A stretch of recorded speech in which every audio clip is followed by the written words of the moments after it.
मतदान केंद्रावर कमीत कमी 2 व जास्तीत जास्त 4 ईव्हीएम म्हणजेच इलेक्ट्रॉनिक वोटिंग मशीन असतील। तुम्हाला मतदान एकूण 4 म्हणजेच अ जागा, ब जागा, क जागा व ड जागेसाठी करणे आवश्यकच आहे।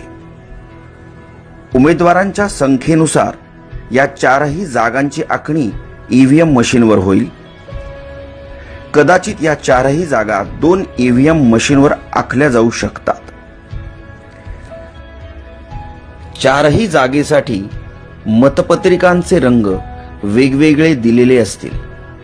अ जागेसाठी पांढरा रंग, ब जागेसाठी फिका गुलाबी रंग, क जागेसाठी फिका पिवळा रंग व ड जागेसाठी फिका निळा रंग असेल।